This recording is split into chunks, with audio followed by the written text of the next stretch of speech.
오늘은 모세 시리즈 두 번째 시간으로 출애굽기 2장 11절에서 22절을 통해서 모세의 선택이라는 제목으로 하나님의 말씀을 증거하도록 하겠습니다. 우리가 지난 시간에 이제 모세가 출생하는 것을 함께 살펴봤습니다. 출애굽기는 특별히 하나님의 아브라함을 향한 언약이 어떻게 이루어져 가고 있는가라는 관점을 가지고 기록이 되었죠. 그래서 아브라함에게 하나님께서 너의 자손이 하늘의 별처럼 많아질 것이다. 그 약속대로 이스라엘 백성들이 애굽 땅에서 이 별처럼 많은 큰 민족을 이루게 되었다. 성경은 기록하고 있고요. 하나님께서는 아브라함에게 너의 자손들이 400년간 이방 땅에서 고난을 당하다가 하나님이 약속하신 가나안 땅으로 돌아오게 될 것이다. 그리고 그때에는 너희를 핍박했던 그 민족을 내가 징계하고, 그리고 너희가 빈손으로 오는 것이 아니라 많은 보화를 가지고 나오게 될 것이다. 이 약속을 주셨는데 바로 이제 그 일들이 어떻게 이루어지는가라는 부분들이 이제 출애굽기에 이제 계속해서 기록이 되어 있는 것이죠. 특별히 그 과정 속에서 모세가 태어난 시기는 출애굽을 지금 앞둔 시기이고, 어떻게 보면 이제 하나님의 말씀하신 대로 그 이방인들로부터 깊은 고난을 많이 당하는 시기였습니다. 그래서 이 이스라엘 백성들, 이 히브리인들은 많은 고통을 당하면서 고통을 당하면 당할수록 하나님이 약속하신 구원이 언제 임하는가, 언제 우리를 이곳으로부터 탈출시켜 이 가나안 땅, 하나님이 약속하신 젖과 꿀이 흐르는 땅에 도착하게 하실 것인가 라는 그 열망이 가득한 그런 시대였다고 말씀을 드렸습니다. 그러면서 이 이스라엘 백성들, 이 히브리인들이 당하는 고난에 대해서 우리가 고난에 하면 계속해서 무슨 개개인이 잘못을 해서 어떤 징계로 고난을 받는 것 아닌가라는 생각만 할 것이 아니라, 오늘 이 백성들이 고난받는 것은 하나님의 계획하심과 인도하심 속에서 그들의 자잘못 문제가 아니라 그들이 고난을 당하되 어떻게 보면 이 땅에 대한 애착을 내려놓고 하나님의 약속에 대한 열망을 가지게 하기 위해서 하나님께서 그들에게 고난을 주셨다. 그래서 우리 역시도 어떻게 보면 이 땅의 삶 속에 많은 어려움과 고난을 당할 때마다 하나님의 영원하신 약속, 그리스도께서 우리를 예비하신 하나님의 나라에 대한 소망을 가지고 우리가 살아가야 할 것을 말씀을 드렸습니다. 이스라엘 백성이 계속해서 번성해 가는 것을 두려워했던 바로 왕은 명령을 통해서 사내 아이들을 나일강에 던져 죽게 했고, 하나님께서는 그렇게 죽음의 위기에 있던 모세를 하나님의 놀라운 섭리로 말미암아 이 바로의 궁전의 왕자로 자라날 수 있도록 역사하셨습니다. 그러면서도 동시에 이 모세를 친어머니인 요게벳이 유모로서 젖을 먹이며 양육을 할 수 있도록 하나님께서 은혜를 베푸셨죠. 그러다 보니까 이 모세는 두 가지의 정체성을 가지고 자라나게 되어집니다. 하나는 애굽 왕족으로서의 정체성을 갖고 있고, 다른 한편으로서는 히브리인으로서의 하나님 백성으로서의 정체성을 가지고 살게 되어지죠. 오늘 이 땅을 살아가는 우리 모두에게도 사실은 이러한 모세의 이중 정체성은 해당되는 것입니다. 우리는 이 땅의 나라에도 속해 있고 또 하늘의 나라에도 속해 있습니다. 이 두 나라는 때로는 서로 큰 갈등을 일으키지 않고 균형 있게 나아가기도 하지만, 때로는 서로 갈등하고 긴장을 갖게 되어지는 그런 관계에 놓이기도 합니다. 그리고 그러한 긴장과 갈등이 생겼을 때 우리는 이 땅의 나라를 선택할 것인가 아니면 하늘의 나라를 선택할 것인가 라는 이 선택의 기로에 놓이게 되어지죠. 모세 역시 애굽 왕족이자 히브리인으로서 자신의 정체성을 통해서 자신의 선택을 이루어가는 모습을 보게 되어집니다. 오늘 우리가 모세를 통해서 동시에 모세뿐 아니라 모세가 나타내고자 하는 우리의 구원자인 예수 그리스도의 모습이 어떻게 그 안에 담겨져 있는지, 그리고 그리스도를 통해서, 모세를 통해서 우리의 삶의 선택에 어떠한 목적과 방향이 있어야 하는지 오늘 말씀을 통해서 함께 살펴보기를 소망합니다. 첫 번째 한번 따라하겠습니다. 모세의 정체성. 모세는 한편으로는 애굽의 왕족이죠. 바로의 공주의, 바로의 딸의 아들로 입양이 됐어요. 그럼에도 불구하고 다른 한편으로는 친어머니인 이 히브리인 요게벳의 손에 의해서 자라나게 되어집니다. 그러면서 이제 오늘 본문 11절은 모세가 장성한 후에 한 번은 자기 형제들에게 나아가서 라고 기록합니다. 모세가 이제 장성하고 나서 자기 형제들에게 나아갔다. 근데 이제 우리 한글 성경에는 한 번은이라고 번역을 했어요. 근데 이게 히브리어 원문에는 없는 단어입니다. 히브리어 원문은 그냥 아마 와우라는 단어를 이렇게 한 번에로 의역을 한 것 같은데, 정확히 말하면 모세가 태어나서 애굽왕 바로의 딸에 의해 건짐을 받고 그의 이름을 그가 모세라고 했다. 그리고 모세가 장성한 후에 자기 백성을 보러 갔다라고 성경은 원래 기록이 되어 있어요. 근데 이제 한 번에라는 이 단어 때문에 무슨 오해를 하냐면, 모세가 아무 생각 없이 살다가 어느 날 갑자기 우연히 또는 어느 날 갑자기 자기 백성을 보러 간 것이 아니냐라는 오해를 하게 되죠. 그런 것이 아니죠. 모세는 의도와 계획을 가지고 이 시기를 기다렸다가 자기 백성을 찾으러 간 것입니다. 사도행전 7장 23절에 이 사건을 조금 더 구체적으로 표현해 줍니다. 나이가 40이 되매 그 형제 이스라엘 자손을 돌볼 생각이 나더니, 사도행전 7장 23절에는 생각이 났다라고 번역했는데 이것도 한글 성경이 좀 번역을 잘못했어요. 원래 원문은 뭐냐면 생각이 난 것이 아니라 마음이 채워졌다라는 의미예요. 그러니까 마음이 정확히 표현하면 올라가다, 등산을 하다 할 때 그 표현이에요. 마음이 등산을 하듯 올라갔다, 그 얘기를 하고 있는 거예요. 그러니까 이것은 갑자기 우연히 갑자기 그냥 아무 생각 없이 살다가 나 히브리인인데 우리 히브리인들은 어떻게 사나 한번 구경하러 갈까? 그런 식의 표현이 아니라는 거예요. 본문은 오히려 이 모세가 정말 그 마음에 하나님의 백성으로서 히브리인으로서의 정체성을 갖고 있다가 어느 날 그 마음을 가득 채워서 결단하여 자기 백성을 보러 갔다라고 표현을 하고 있는 것입니다. 무엇보다 11절은 모세가 히브리인들을 보러 갔다라는 이 표현에 있어서 자기 형제라는 표현을 두 번이나 반복해요. 자기 형제들을 보러 갔다. 그리고 히브리 사람, 곧 자기 형제를 보았다라고 기록을 해주죠. 그 얘기는 모세가 이 히브리인들을 뭐예요? 자기의 형제, 자신이 히브리인으로서 하나님의 백성으로서의 정체성을 가지고 깊은 그 마음을 가지고 살고 있었음을 기록을 해주고 있습니다. 실제로 요셉의 모세의 어머니는 믿음으로 목숨 걸고 이 모세의 생명을 지켰죠. 그리고 동시에 뭡니까? 모세를 양육할 때 여전히 믿음으로써 이 아이를 양육했음을 우리가 당연하게 추론을 할 수 있는 것이죠. 모세가 40살이 되기 전까지는 바로의 궁전에서 머물렀습니다. 철저히 애굽의 관습과 법을 따라 그것을 배우며 살았습니다. 사도행전 7장 22절은 모세가 애굽 사람의 모든 지혜를 배워 그의 말과 하는 일들이 능하더라 라고 기록하죠. 모세는 이중 정체성을 가지고 살았어요. 그러나 그것이 한편으로 뭡니까? 충돌하지 않고 살아왔다는 거예요. 모세는 히브리인으로서 하나님의 백성으로 정체성을 갖고 있지만 동시에 애굽의 왕자로서 또 애굽의 어떤 왕가의 가문으로서 그가 많은 지식과 또 많은 일들을 배웠다라고 기록합니다. 애굽의 왕족으로서의 정체성과 하나님 백성으로서의 히브리 정체성이 둘 안에서 크게 어떻게 보면 충돌하지 않는 그런 시기가 있었다는 것이죠.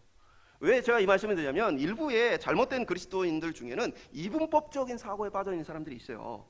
그래서 세상은 악하고 하나님 말씀 거룩하고, 세상의 지식은 악하고 하나님의 말씀만이 거룩하고, 세상은 육적이고 그리고 신앙생활만이 영적이다, 뭐 이런 식의 생각하게 되어지는데, 이런 생각에 빠져 있는 사람들은 세상에 대해서 비난하거나 적대시하거나 아니면 세상을 비웃는 그런 이제 모습들을 보게 되어져요. 그러나 우리는 세상 역시도, 우리가 속해 있는 이 세상 역시도 하나님의 나라라는 사실을 기억해야 합니다. 로마서 13장 1절은 각 사람은 위에 있는 권세들에게 복종하라. 권세는 하나님으로부터 나지 않음이 없나니 모든 권세는 다 하나님이 정하신 바라. 그리고 이어지는 13장 2절을 통해서 그러므로 권세를 거스르는 자는 하나님의 명을 거스름이니 거스르는 자들은 심판을 자취하리라. 그러면서 이런 얘기를 해요. 사도 바울이 칼이 무서워서 복종하지 말고 양심을 따라 복종을 하고, 세금, 조세를 바치는 일도 억지로 하지 말고 양심을 따라 기꺼이 하라고 말합니다. 그러니까 이제 로마의 집권자들, 왜냐하면 이것은 로마의 집권자들이 하나님의 일꾼이기 때문이라고 사도 바울이 이제 선언을 합니다. 그러니까 세상의 지도자들도 뭐요? 하나님의 일꾼이라는 거예요.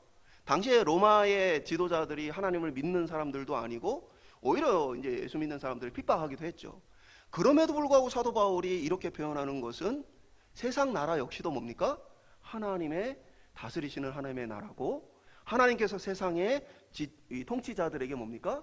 그들에게 역할을 맡기셔서 하나님의 그들이 일꾼이다 라고 사도 바울이 얘기를 한 거예요. 그러니까 세상은 무조건 악하고, 세상은 무조건 우리가 우습게 여기고, 세상은 우리와 아무 관계 없는 것이 아니고, 세상도 하나님이 통치하신 나라다. 다만 그 나라의 목적이 다를 뿐이죠. 세상 나라는 예수 그리스도께서 다시 오시는 그날까지 세상을 보존하는 목적을 가지고 이제 세워진 나라입니다. 그래서 세상 나라의 어떤 정치자들이나 지도자들은 사회를 유지시키는 목적을 가지고 그들이 이제 활동을 하는 거예요. 반면에 이제 교회, 하나님의 구속의 나라, 하늘의 나라는 바로 이 죄로 죽은 인간을 그리스도로 말미암아 살려 하나님의 영원한 구원은, 그리고 관계 회복을 위해서 하나님께 세우셨다는 것이죠. 그 목적이 조금 다를 뿐이지 세상 나라도 곧 하나님의 통치와 다림 속에 있는 나라다. 그래서 우리가 세금을 내든 세상의 지식을 배우든 세상의 어떤 것에 참여하든 우리는 그것을 뭐예요? 하나님께서 우리에게 주신 것으로 받아야 돼요. 그래서 모세 역시도 하나님의 섭리 가운데 애굽의 왕가에서 자라게 되어지고, 그것에서 세상의 지식과 지혜를 배우게 되어집니다.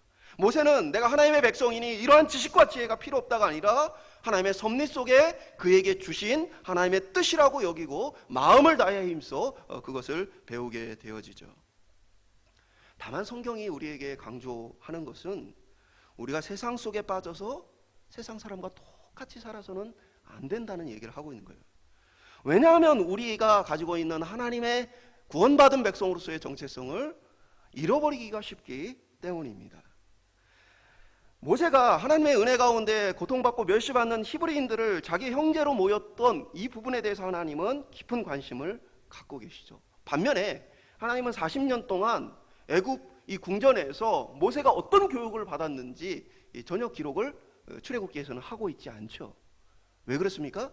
하나님의 관심은 지금 모세가 얼마나 많은 준비를 잘하고 있는가, 이런 얘기를 하고 싶은 게 아니라 뭡니까? 모세가 하나님 나라의 정체성을 가지고 믿음으로써 하나님의 이 주어진 삶을 살고 있다는 부분을 하나님께 초점 맞추고 있기 때문에 그래요. 그렇기 때문에 40년 동안 얼마나 대단한 것을 교육받았는가, 이것에 대해서 성경은 강조하지 않죠. 오히려 하나님 나라의 백성으로서의 정체성을 잃어버리지 않고 살았다라는 부분을 하나님 귀하게 여겨요.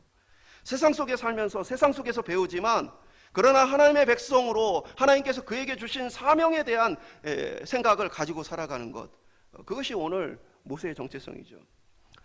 모세가 왕궁에서 화려한 삶에 취해 있지 않고 자기를 향해 하나님께 가지고 계신 계획 가운데 마음을 다해 살았어요. 오늘 저와 여러분 역시도 이 땅을 살아가면서 이 땅의 풍요로움과 이 땅이 주는 많은 것들에 대한 그 마음에 푹 빠져 사는 것이 아니라, 우리가 이 땅에 살지만 그러나 한편으로 뭡니까? 하나님 나라의 구원받은 백성으로, 하나님께 명령과 사명을 받은 백성으로서의 정체성을 잃어버리지 않고 살 수 있는 저와 여러분 되시기를 소망합니다. 두 번째 따라해 보겠습니다. 모세의 선택. 11절에 보면 이제 모세가 어떤 이제 자기 형제들을 향한 간절한 마음을 가지고 40세의 형제들을 보러 갔어요. 그랬더니 이 한 애굽의 간독자가 히브리인을 때리는 모습을 보게 되어집니다. 모세가 그것으로 말미암아 마음에 이제 분노가 일었던 것으로 보여요. 그래서 주변에 다른 사람이 보는지 안 보는지를 확인하고 있다가 그 애굽의 감독자를 쳐서 죽입니다. 그리고는 모래에 시신을 숨기게 되어지죠. 일반적으로 많은 사람들이 이 구절을 근거로 해서 모세는 성격이 급하거나 참을성이 없다, 모세는 하나님 앞에 쓰임받기에 부적절한 사람이다, 그리고 40년 광야 생활을 통해서 모세가 다듬어졌고 하나님 앞에 쓰실 만한 사람이 되었다, 말도 안 되는 얘기죠. 성경에 그렇게 기록하고 있는 성경은 단 한 구절도 없습니다. 말도 안 되는 얘기예요.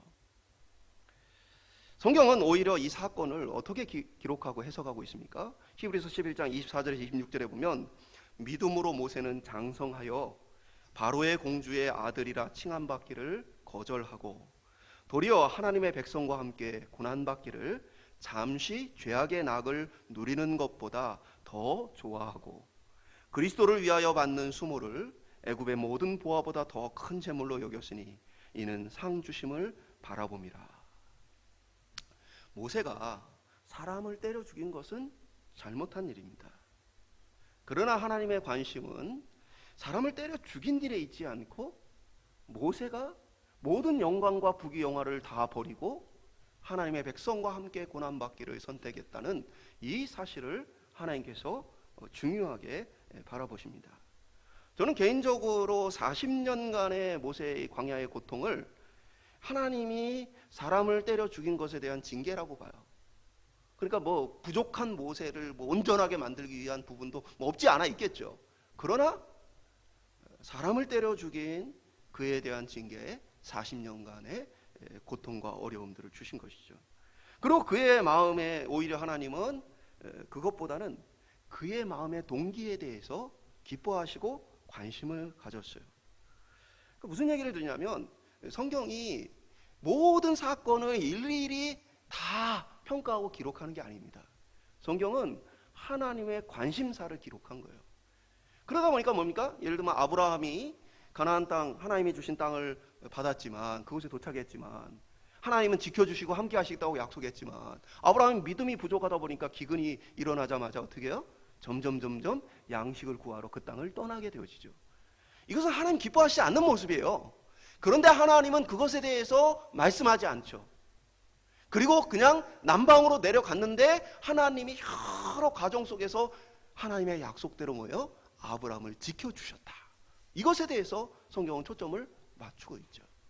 마찬가지로 오늘 모세가 사람을 때려 죽인 것은 분명히 잘못한 것이에요. 그러나 성경은 모세가 잘못한 그 일에 초점을 맞추는 것이 아니라 모세의 마음에 어떤 동기를 갖고 있는가, 그가 어떤 정체성과 어떤 믿음을 가지고 있었는가에 대해서 초점을 맞추고 그것에 대해서 기록을 하고 있다는 것이죠. 이 사실을 보면요, 우리가 왜 모세는 한 가지 궁금한 게 있죠. 모세는 왜 40살이 될 때까지 자기 백성에게 가지 않았을까?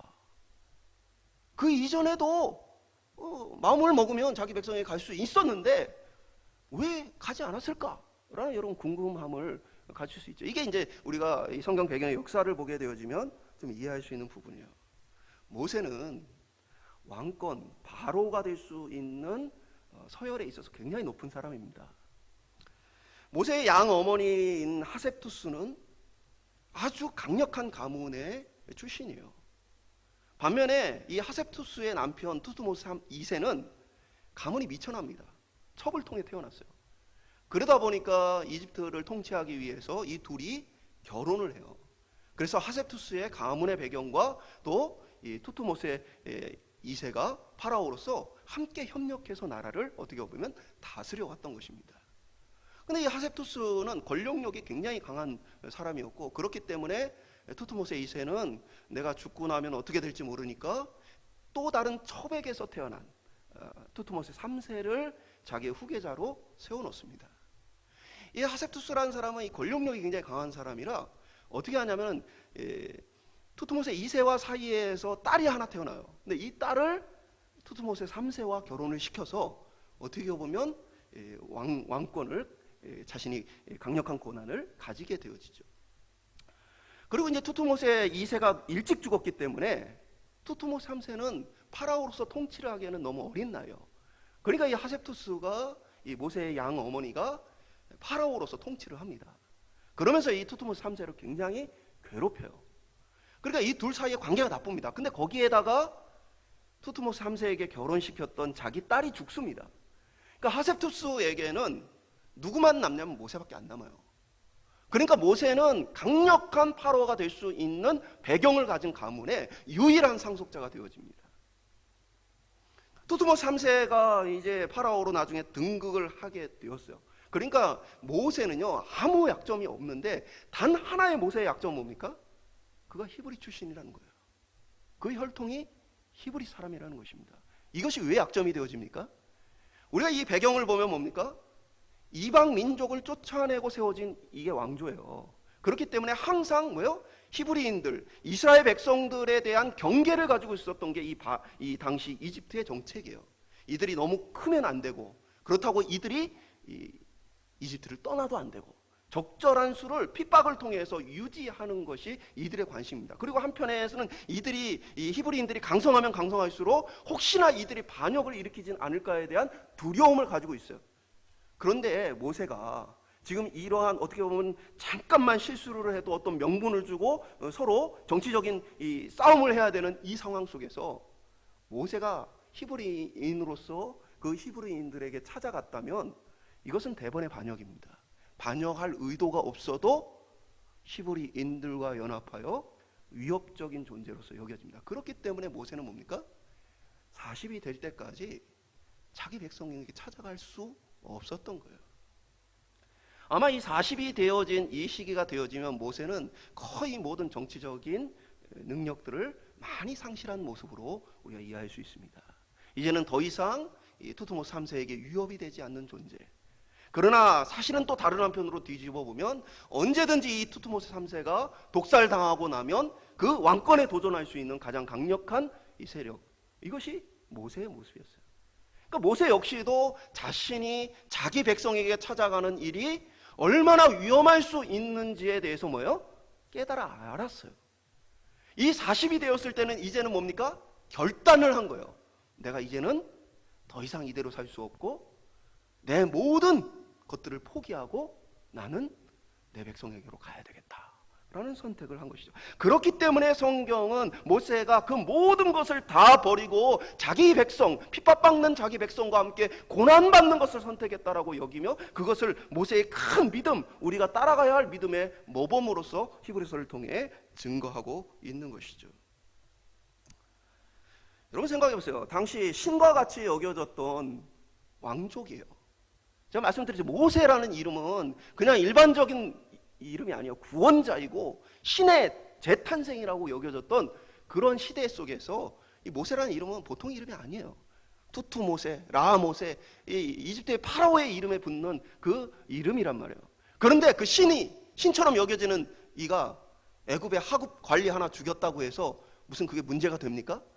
신이 사람은 죽였는데 그게 당시 애굽의 사고 구조에서 문제될 만한 일입니까? 전혀 아무런 문제가 될 만한 게 아니에요. 다만 지금 모세의 처지가 파라오로부터 어떻게 보면 왕권 경제자로서 언제든지 나를 치고 올라올 수 있는 대상으로서 정말 모세가 눈의 가시였기 때문에 거기에 지금 모세는 뭡니까? 히브리인들을 위해 섰다라는 이것 때문에 뭡니까? 반역의 누명을 쓰게 된 것이죠. 모세 역시도 이러한 어떻게 보면 치열한 암투 속에 있던 그런 상황 속에서 궁정에서 자랐기 때문에 이것을 잘 알죠. 그러니까 실제적으로 뭡니까? 파라오인 투스모스 3세가 바로 이 사실을 알자마자 모세를 잡아 죽이기 위해서 군대를 보내는 모습을 보게 되어지죠. 모세는 자신의 유일한 약점인 히브리 혈통 하나님의 백성이라는 이 사실을 뭡니까? 자신의 부귀 영광을 위해 지우지 않고 오히려 바로의 왕가의 공주의 아들이라는 모든 부귀 영화를 포기하게 되었다는 것이죠. 그러므로 성경은 모세의 사람을 쳐 죽인 그 실수보다는, 잘못보다는 모세가 믿음으로써 결단하여 하나님 앞에 나아갔던 그의 결단에 대해서 강조를 하고 있는 것이죠. 히브리서는 모세가 하나님의 백성으로서의 정체성을 잃고 애굽의 즐거움을 누리는 것을 죄악의 낙이라고 표현을 해요. 죄악의 낙이다. 그러니까 구체적으로 우리가 세상에서 나쁜 일을 하거나 세상에서 어떤 예수님을 부정하거나 뭐 그런 것이 아니고 하나님의 백성으로서의 정체성을 잃어버린 채 세상에서 살아간다면 그것이 죄악의 낙을 누리는 것이다라고 성경은 말해주고 있는 것이에요. 내가 직장에 있든지 가정에 있든지 그곳에서 나는 하나님의 선택받은 백성으로, 구원받은 백성으로, 하나님의 부르심과 사명을 받은 백성으로 살아가야 한다는 이 사실을 잊어버리면 그것이 바로 뭡니까? 죄악이라는 거예요. 비록 애굽의 감독차를 쳐서 죽였지만, 그러한 잘못을 저질렀지만, 그러나 모세에게는 두 가지의 선택의 갈림길에서 하나님의 백성으로 고난받는 이 선택을 하게 되어졌죠. 그런데 이게 놀라운 성경의 기록이 있어요. 히브리서 11장 26절이 그리스도를 위하여 받는 수모를 애굽의 모든 보화보다 더 큰 재물로 여겼으니 이는 상 주심을 바라봅니다. 이건 뭐가 이상해요? 모세 시대에 예수 그리스도께서 계셨어요? 안 계셨어요? 안 계셨어요. 그러면은 하나님을 위하여 또는 백성을 위하여 라고 표현하면 되는데 히브리서가 뭐라고 표현해요? 모세의 이 결단과 이 믿음의 행동을 그리스도를 위하여 받는 수모다. 모세가 그리스도를 위해서 이 수모를 받았다라고 기록하고 있다는 거예요. 이게 놀라운 것이죠. 왜 그렇습니까? 바로 이 출애굽의 사건은 그리스도께서 자기 백성을 구원하시는 구원 사역을 보여주는 대표적인 사건이에요. 그리고 특별히 모세는 그 과정 속에서 예수 그리스도를 우리에게 미리 보여주는 그러한 역할을 하게 되어져요. 예를 들어 볼까요? 우리가 지난 시간에 살펴봤지만 오늘 모세가 뭐예요? 왕이 될 수 있는 그 자리, 부귀 영화를 누릴 수 있는 그 왕족의 자리를 뭐예요? 스스로 포기하고 자기 백성과 함께 고난받는 자리로 자기가 스스로 옮겨오죠. 마치 하나님이신 하늘보좌에 계신 예수 그리스도께서 뭡니까? 우리를 구원하기 위해 뭡니까? 죄인된 인간의 모습으로 이 땅에 오심과 같은 이러한 모습을 보여주죠. 그리고 또한 모세는 뭡니까? 모세가 그를 쳐 죽였어요. 자기 나름대로는 자기 백성을 위해 모든 것을 포기하고 그 백성의 고난받는 자리에 왔지만 그러나 이 백성은 모세를 배척하고 외면합니다. 서로 싸우는 히브리인을 향해서 왜 동포를 이렇게 치느냐 했을 때 네가 무슨 재판장이냐 하면서 모세를 향해 이 배척하는 모습을 보게 되어집니다. 이후에도 모세는 백성들로부터 많은 고초와 배척을 당하게 되어지죠. 이 모습은 마치 이 땅에 우리를 구원하러 오신 그리스도께서 많은 사람들에게 배척을 받는 모습 보죠. 특별히 십자가의 모습 속에서 그리스도가 십자가에 달리실 때 사람들은 비난하고 조롱합니다. 너 스스로나 구원해봐라. 그러고 뭡니까? 자기들과 하나라는 것을 거부하죠. 유대인의 왕이 아니라 자칭 유대인의 왕으로 바꿔라. 우리의 왕이 아니다. 배척받는 그리스도의 모습. 그러나 구원자로서의 이 길을 이루어 가시는 모습을 우리가 보게 되어져요. 그래서 모세의 이 선택은 장차 오실 그리스도의 모습을 떠올리게 해줍니다. 그리고 성경은 모세의 선택을 그렇기에 그리스도를 위해 받는 수모라고 기록을 해주고 있는 것이죠. 우리는 세상의 나라와 하늘의 나라, 세상의 나라와 구속받은 나라, 세상의 육적인 나라와 구원받은 하나님의 영적 나라, 이 두 사이에 살아가게 되어지고 그 둘은 때로는 종종 서로 갈등과 긴장을 가지고 어느 한편을 선택해야 되는 그런 때가 찾아오게 되어집니다. 모세는 바로 그 순간에 하나님의 백성됨을 선택하고 하나님이 주실 상을 사모하며 이 땅의 부귀 영화를 포기하게 되어진 것이죠. 오늘 예수를 믿는 저희들 역시 마찬가지예요. 우리가 오늘 예수를 믿고 이 자리에 있다는 것은 나름대로 뭡니까? 여러 가지 갈림길 가운데 우리가 예수 그리스도를 믿는 하나님의 백성으로서의 길을 선택했기 때문에 오늘 우리 속에 지금 이 자리에서 함께 예배를 드리고 있는 것이죠. 물론 그 모든 것에는 하나님의 은혜와 그리스도의 풍성한 도우심이, 성령의 역사하심이 있겠죠. 한번 떠올려 보세요. 내가 예수님을 믿기 위해서 이 갈림길 속에서 때로는 희생을 포기하고, 희생을 선택하고 내 영광과 부귀, 내가 원하는 것들을 포기하면서 예수 그리스도를 위해서 오늘 이 자리까지 나온 여러분의 선택들을 한번 돌아보세요.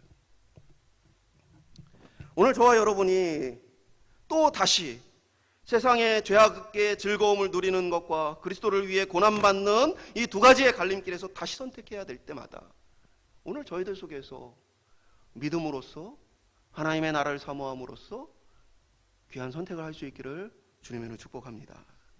마지막으로 따라하겠습니다. 모세의 나그네 정체성.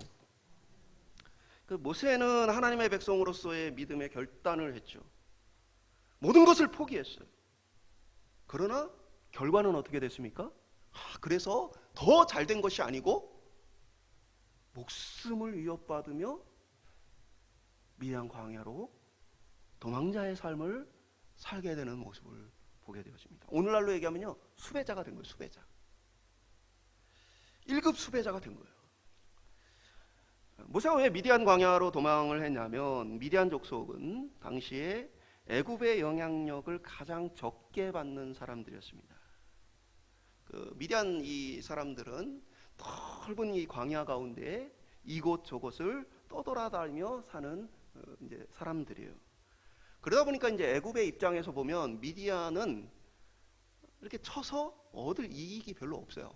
뭐 인구도 그렇게 많지 않을 뿐더러 이들이 여기저기 이렇게 유랑하며 살기 때문에 이들이 뭐 척박한 땅에서 많은 부를 누리고 사는 것도 아니에요.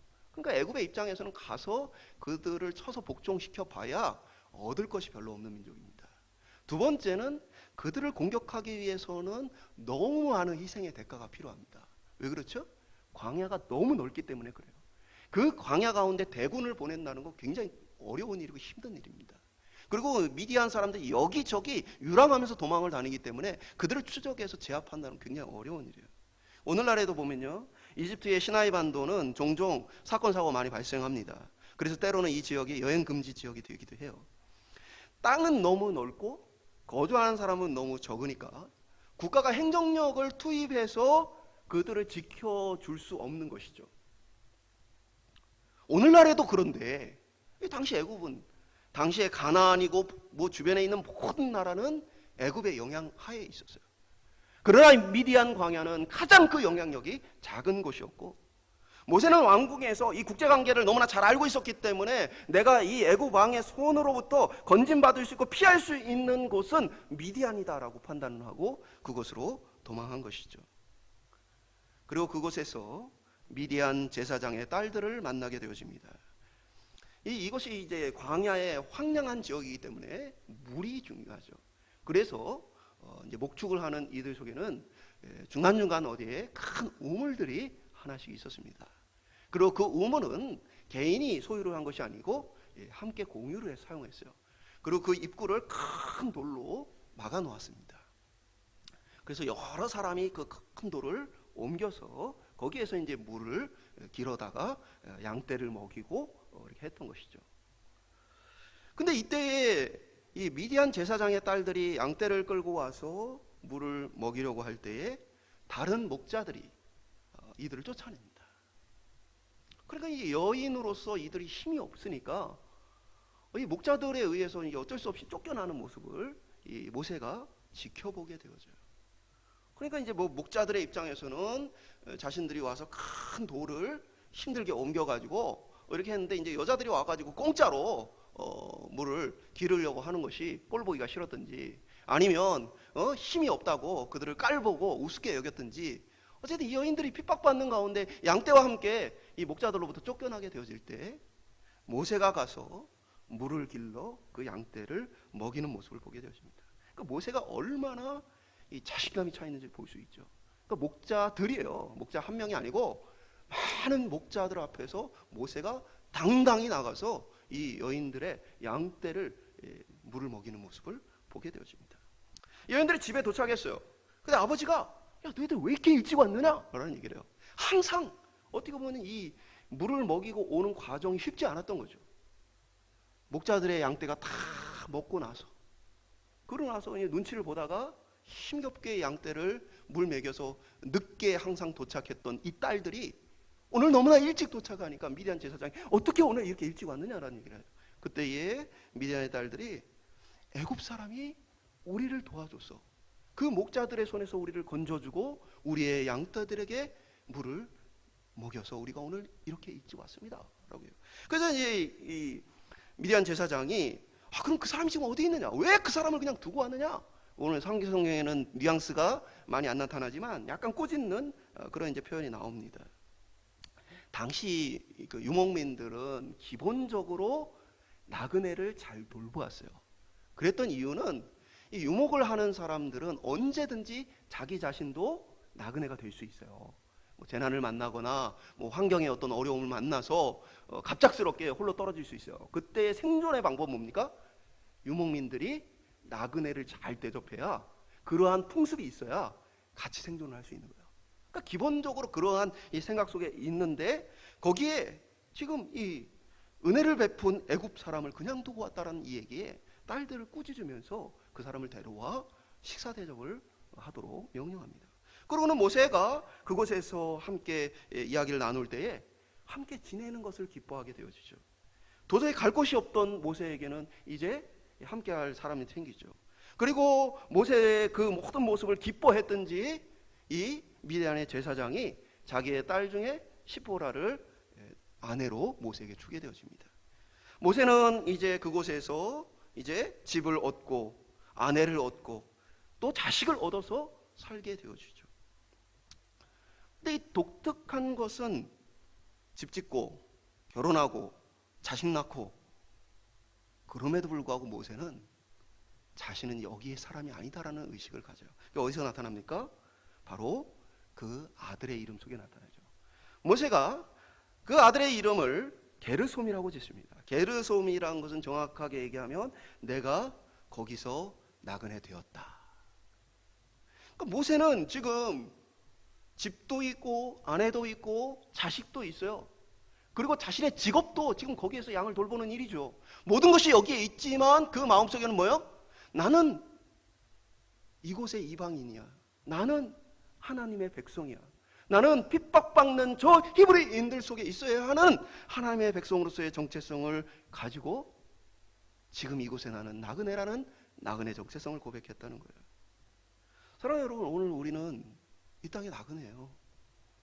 우리가 이 땅에서 집을 얻고 결혼을 하고 자식을 낳고 직장을 얻어서 이 땅에 우리 살고 있지만, 그러나 이 땅은 우리가 영원히 머물 곳이 아니라는 사실입니다. 나그네예요. 우리의 삶의 목표의 방향은 영원한 본향에 맞춰져 있어야 해요.